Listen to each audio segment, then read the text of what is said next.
जय जिनेन्द्र, जय जिनागम। स्वागत है आपका जिनागम धर्मसार में। मैं आपके साथ अक्षय जैन जिनागम। अभी जैन परंपरा के पर्युषण पर्व प्रारंभ हो चुके हैं,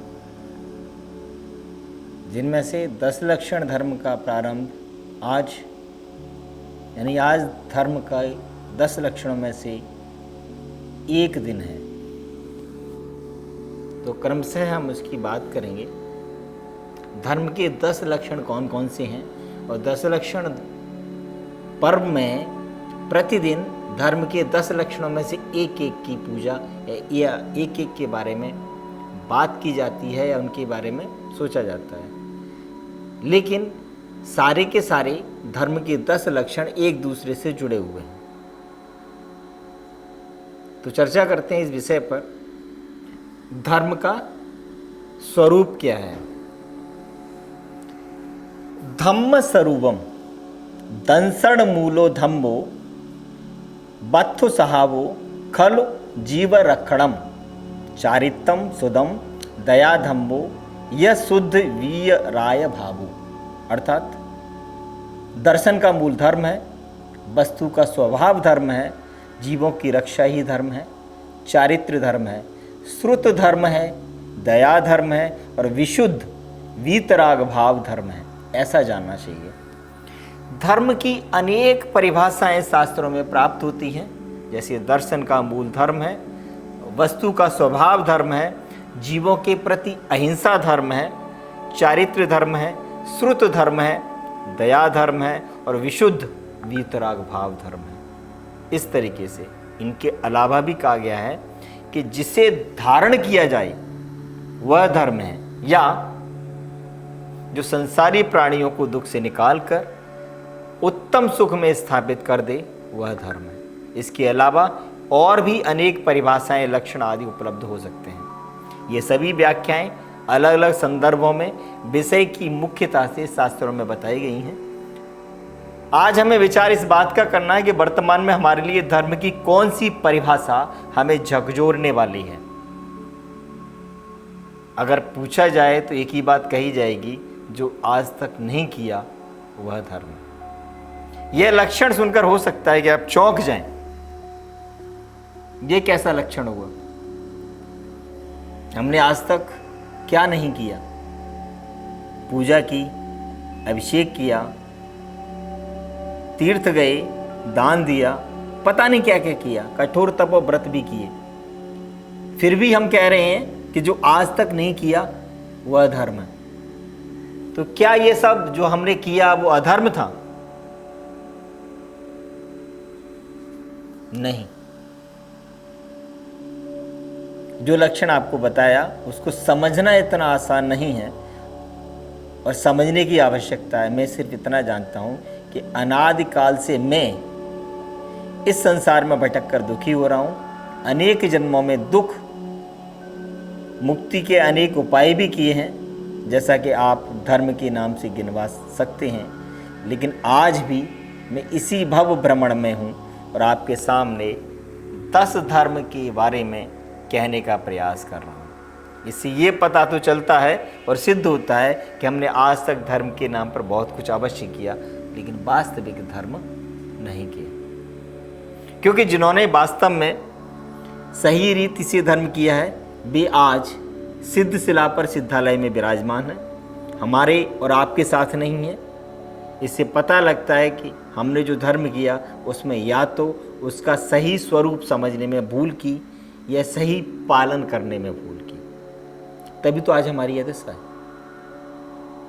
धर्म का फल मोक्ष है और वह कई जन्मों की लाख कोशिशों के बाद भी हमें आज तक नहीं मिला है।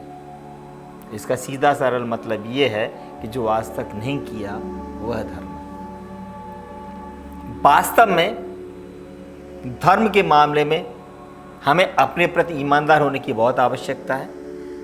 यह 10 लक्षण पर्व इसी तरह के आत्मा अनुसंधान, सेल्फ रिसर्च के लिए जीवन में आते हैं। हम किसी मत, संप्रदाय, पंथ के पोषण में अपना यह दुर्लभ मनुष्य भाव बर्बाद नहीं कर सकते, क्योंकि यह दुर्लभ मनुष्य भाव भव के अभाव करने के लिए मिला है। अन्य कार्य अब उतने महत्वपूर्ण नहीं है। रैयण सार में आचार्य कुंद कुंद ने कहा है कि अध्ययन ही ध्यान है जिसमें पंचेंद्रियों का साय का संयम हो जाता है। अतः पंचम काल में हमें भगवान की वाणी का अधिक से अधिक अभ्यास करना चाहिए। एक जगह कहा जाता है, उत्तम क्षमादि धर्मों की आराधना भले ही जैन धर्म के अनुयायी ही करते हों, लेकिन आत्मा के इन स्वाभाविक धर्मों की आराधना उन सभी को करने के लिए योग्य है जो आस्तिक हैं और आत्मा के अस्तित्व को कहीं न कहीं किसी न किसी रूप में स्वीकार करते हैं। अब हम बात करते हैं धर्म के 10 लक्षणों की। उत्तम, क्षमा, मार्दव, आर्जव, सत्य, शौच, संयम, तप त्याग, आकिंचन और ब्रह्मचर्य, ये धर्म के 10 लक्षण हैं। कहा गया है धम्मस 10 लक्षणम क्षमा, मद्दव, जव, संयम, सच्चायत, संयम, वचागा, किंजनम, बंभम, यह जिन्ने भी उत्तम। जिनेन्द्र भगवान ने धर्म के 10 लक्षण कहे हैं। उत्तम क्षमा, उत्तम मार्जव, उत्तम आर्जव, उत्तम शौच, उत्तम सत्य, उत्तम संयम, उत्तम तप, उत्तम त्याग, उत्तम आकिंचन और उत्तम ब्रह्मचर्य। क्षमा, मार्दव, आर्जव, शौच, संयम, तप, त्याग, आकिंचन, ब्रह्मचर्य, ये लक्षण है। उत्तम इसलिए लगाया जाता है कि वो विशेषता और सर्वोत्कृष्ट बने रहें। सर्वोच्च पद के लिए उनमें उत्तम विशेषण का प्रयोग किया जाता है। तो जैन धर्म में 10 लक्षण पर्व पर 10 दिन तक हम आत्मा के 10 धर्मों की विशेष उपासना की जाती है, इसलिए इन्हें धर्म के 10 लक्षण कहते हैं। यहाँ आराधना प्रत्येक दिन प्रत्येक धर्म की एक साथ की जाती है। उसका कारण यह है कि 10 धर्म जब आत्मा में प्रकट होते हैं तब एक साथ ही प्रकट होते हैं, एक एक कर या क्रमशः नहीं। व्यवहार से स्वरूप समझने से अभिप्राय है प्रत्येक दिन क्रम से एक एक धर्म का स्वरूप समझा और समझाया जाता है, उसकी विशेष पूजा की जाती है। आचार्य उमा स्वामी विरचित तत्वार्थ सूत्र मोक्ष शास्त्र ग्रंथ के 9वें अध्याय में 6ठे सूत्र में इन 10 धर्मों का नाम इस प्रकार बताया गया है। उत्तम, क्षमा, मार्दव, आर्जव, शौच, सत्य, संयम, तप, त्याग, आकिंचन, ब्रह्मचर्याणि धर्म।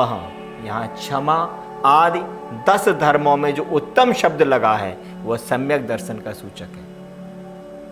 सम्यक दर्शन न हो और कितना भी ज्ञान हो जाए, कितनी भी तपस्या, व्रत, उपवास करें, सब व्यर्थ हो जाता है। अतः सम्यक दर्शन पूर्वक ही 10 धर्मों की आराधना अभीष्ट फल को दिलवाती है। हम क्रमशः 10 धर्मों में से विशेष का प्रतिदिन अर्थ समझने का प्रयास करेंगे।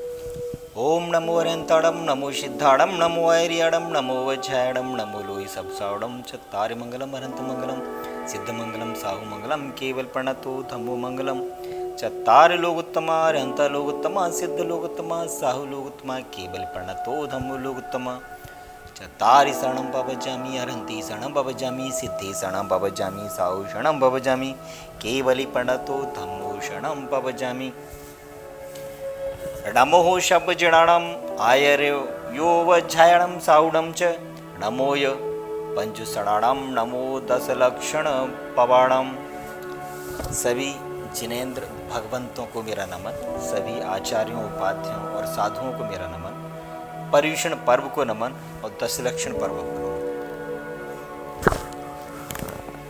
जैन परंपरा के लगभग सभी पर्व हमें ये सिखाते हैं कि हमें संसार में बहुत आसक्त होकर नहीं रहना चाहिए। संसार में रहकर भी उससे भिन्न रहा जा सकता है, जैसे कमल कीचड़ में रहकर भी उससे भिन्न होकर खिलता है। यह कार्य अनासक्त भाव से रहने की कला जानने वाला सम्यक दृष्टि साधक बहुत अच्छे तरीके से करता है। यह पर्व भेद विज्ञान कराना सिखाता है।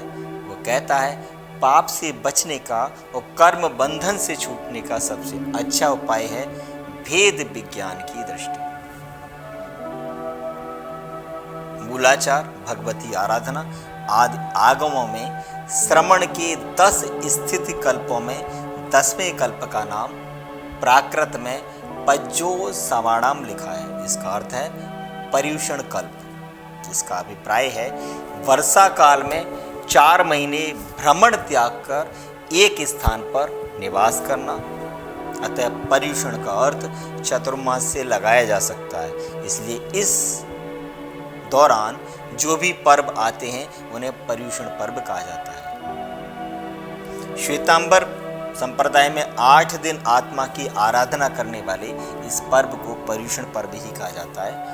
10 लक्षण भी इन्हीं चतुर्मास में आते हैं, अतः उसे भी उपचार से पर्यूषण पर्व कहकर संबोधित किया जाता है। पर्यूषण का शाब्दिक अर्थ है परया समानतात उस्यन्ते दयते पाप कर्माणि यस्मिन् तत् पर्यूषणम, अर्थात जो आत्मा में रहने वाले कर्मों को सब तरफ से तपाए या जलाए वह पर्यूषण है। 10 लक्षण पर्व में 10 दिन तक आत्मा की 10 धर्मों की उपासना की जाती है।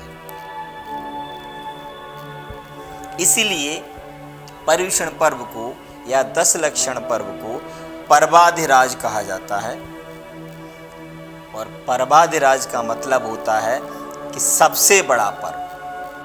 10 लक्षण धर्म का आखिरी दिन उत्तम ब्रह्मचर्य, 10वां दिन यानी अनंत चतुर्दशी के दिन मनाया जाने वाला दिन उत्तम ब्रह्मचर्य कहा गया है। बंभ विचरणम बंभम जीवो विमुक्त पर देहत्य तिस्स विवरीय लिंगे सुखल आसक्ति कारणम यभव दुख सब, अर्थात जीव का परदेह की सेवा से रहित होकर अपनी शुद्ध आत्मा में रमण करना ब्रह्मचर्य। निश्चित रूप से विपरीत लिंग में आसक्ति ही भव दुख का मूल कारण है। पर द्रव्यों से नितांत भिन्न शुद्ध बुद्ध अपनी आत्मा अर्थात ब्रह्म में लीनता ही उत्तम ब्रह्मचर्य धर्म है। ब्रह्मचर्य व्रत को सभी व्रतों में श्रेष्ठ व्रत कहा गया है। मुनि इसे महाव्रत के रूप में तथा गृहस्थ इसे अणुव्रत के रूप में पालते हैं। इंद्रियों के विषयों का सेवन करते रहने से अपने अतीन्द्रिय आत्मस्वरूप का अनुभव नहीं हो पाता। इंद्रिय विषयों में आसक्ति अब्रह्मचर्य है। 2 में से एक कार्य ही संभव है, या तो इंद्रिय भोग या फिर ब्रह्मलीनता। जो 5 इंद्रियों में लीन है वह आत्मा में लीन नहीं है, और जो आत्मा में लीन है वह 5 इंद्रियों में लीन नहीं है। हम यह कह सकते हैं कि पंचेंद्रिय विषयों से निवृत्ति नास्ति से आत्मलीनता और अस्ति से ब्रह्मचर्य धर्म की परिभाषा है। मुख्य रूप से स्पर्श इंद्रिय के विषयों में स्वयं को संयमित रखने को ब्रह्मचर्य इसलिए कहा जाता है क्योंकि यह इंद्रिय सबसे व्यापक है और शेष 4 इंद्रियां भी किसी न किसी रूप में इसी से संबंधित है। व्यवहार से ग्रस्त जीवन में धर्म एवं समाज के द्वारा स्वीकार किया गया विवाह संस्कार द्वारा प्राप्त जीवन साथी के साथ संतोष कर रखना तथा अन्य समस्त व्यभिचारी प्रवृत्तियों से दूर रहना ब्रह्मचर्य अणुव्रत है। शास्त्रों में शील की रक्षा का बहुत वर्णन किया गया है। स्त्री पुरुष दोनों को ही शील की मर्यादा का पालन करते हुए धर्म मार्ग में सदैव तत्पर रहना चाहिए। और शील का सबसे बड़ा उदाहरण सीता सती है, जिन्होंने दूसरे घर में रहने के बावजूद भी अपने शील व्रत को बचा के रखा। वर्तमान समाज में शील और मर्यादा को पिछड़ापन समझा जाता है और उन सभी निमित्त की स्वीकृति प्राप्त हो रही है जो मान मर्यादा भंग करने में हमेशा तत्पर और तैयार रहते हैं।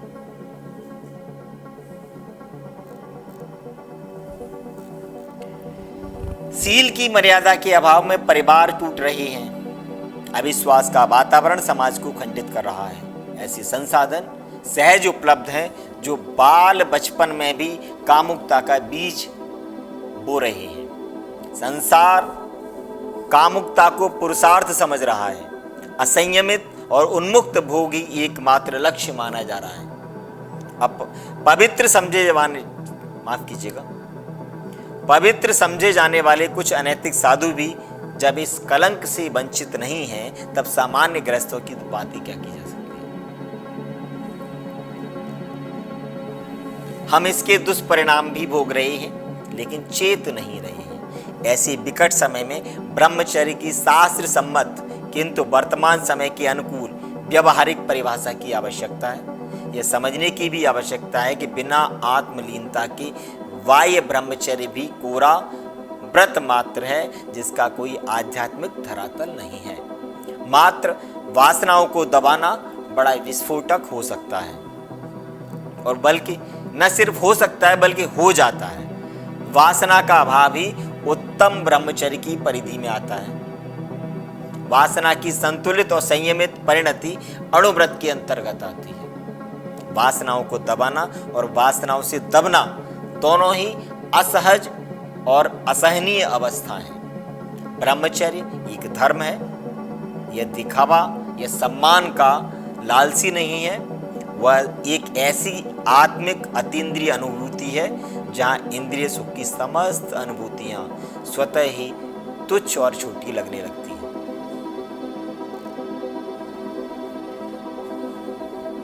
जीर्ण धम्म संगम में कहा गया है आत्मा ब्रह्म स्वरूप है, उसमें रमण ही ब्रह्मचर्य है। व्यवहार से, पर जीव से, दूसरे जीव के स्पर्श से विरत होना ही ब्रह्मचर्य होता है। आज के लिए इतना ही। बने रहिए हमारे साथ, देखते रहिए जनागम धर्मसार। जय जिनेंद्र, जय जनागम।